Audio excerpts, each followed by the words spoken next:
All right, here's a question for you. A ruler is great for straight lines, but what about a curve? How in the world do you measure that?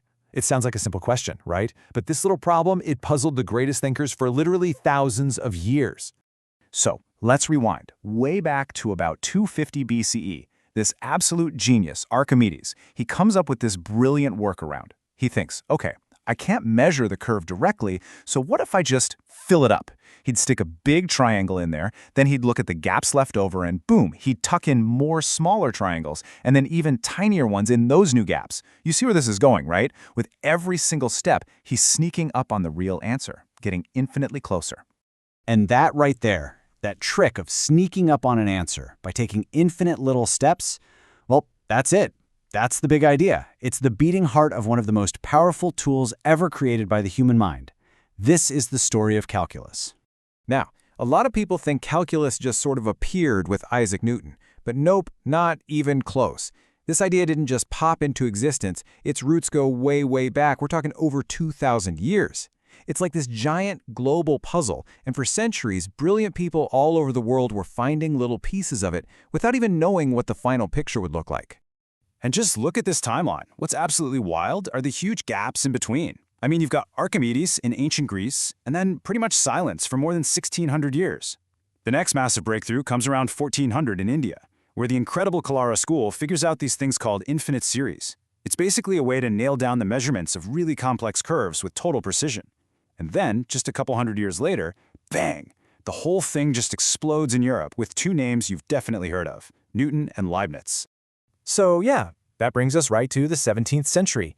This is the moment where all those scattered ideas, those puzzle pieces from around the world, finally get slammed together. And what happens next? Oh, just one of the ugliest, most dramatic fights in the entire history of science. Okay, so in one corner you've got Isaac Newton in England. For him, calculus was all about physics, things moving. He was obsessed with rates of change, which he called fluxions. He was asking questions like, how fast is an object falling at this exact instant? But the thing about Newton, he kept his work super secret for decades. And in the other corner, you have Gottfried Leibniz in Germany. He came at the exact same problem from a totally different angle, geometry. He was thinking about the slopes of lines and the areas under curves. And here's the kicker. Leibniz published his findings first. And Newton, well, he went ballistic. He was absolutely convinced Leibniz had stolen everything from him. It got so bad that Newton, as the president of the Royal Society, set up a supposedly impartial committee to investigate. And guess who secretly wrote the committee's final report? Yep, Newton himself. He declared himself the winner. It was a total train wreck. But here's the ironic part. In the long run, it was Leibniz's system, his notation, that won. It was just better, more intuitive. And eventually, the whole world started using it. But here's the most important part. Forget the drama for a second. The reason this was all such a big deal is that both Newton and Leibniz, despite their bickering, had stumbled upon the exact same mind-blowing secret. They realized that finding the slope of a curve and finding the area under that same curve, two problems that seem to have nothing to do with each other, are actually two sides of the same coin. They undo each other, just like division undoes multiplication. This incredible discovery is the fundamental theorem of calculus, and it's the glue that holds the whole thing together. Okay, so that mind-blowing secret connects the two giant pillars of calculus. We call them derivatives and integrals. Let's really quickly break down what each one actually is. All right, first, the derivative. Here's the easiest way to think about it. Imagine you're driving, and your whole trip is drawn as a curve on a graph. The derivative is basically your speedometer.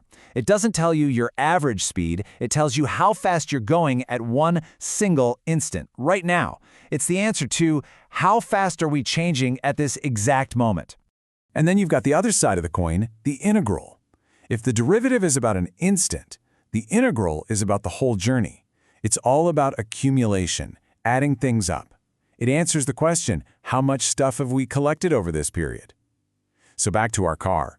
If you have a graph of your car's speed, the integral tells you the total distance you drove. It's the entire area under the curve. Okay, I know what you might be thinking. Slopes, areas, curves, this all sounds super abstract. But trust me, this isn't just some dusty old math problem. This is, and I mean this quite literally, the operating system that our entire modern world runs on. Let's start with AI. How does an AI learn to recognize your face? It uses a process called gradient descent. Basically, it makes a guess, checks how wrong it is, and then tries to get less wrong. And how does it know which way is less wrong? Calculus. The derivative points it down the steepest hill towards the right answer. It's making millions of tiny, calculus-guided corrections every second. Or how about this, an MRI scan? The machine isn't taking a picture, not really. It's measuring waves of radio signals, which come back as a bunch of messy, jumbled data. So how does that become a crystal clear image of your brain? A powerful tool from calculus, the Fourier transform, takes all that signal chaos, unscrambles it, and puts it all back together into the image the doctor sees. And what about something as huge as our planet's climate? To predict how it's going to change, scientists use what are called differential equations. And that's just a fancy term for equations that are all about rates of change, the very core of calculus. They model how things like temperature and ocean currents are all changing and influencing each other over time. It's even running Wall Street. You know those super complex financial options they trade? The Nobel Prize-winning formulas used to figure out their prices are pure calculus. They're all about modeling how value changes from one moment to the next. Honestly, once you start looking, you see it everywhere. It's in the engineering that makes sure a bridge doesn't collapse. It's in the physics that gets a rover to land safely on Mars. All of it, every single bit of it, rests on that same fundamental language of change that Newton and Leibniz were fighting about centuries ago. So, it's really easy to think of calculus as, done. It's that class you took in high school, a chapter in an old textbook. But it's not some artifact locked away in a museum. It's a living, breathing tool that people are still finding new, incredible ways to use every single day. I mean, just think about the journey this one idea has been on. We're talking more than 2,300 years. It started with Archimedes and his triangles, and now it's in the AI on your phone understanding your voice. It's all connected by that one powerful concept: learning how to grapple with infinity. And that's really the big takeaway here. This language of change, which started with a simple geometric puzzle, literally gave us the blueprint to build our entire technological world. So it kind of makes you wonder, right?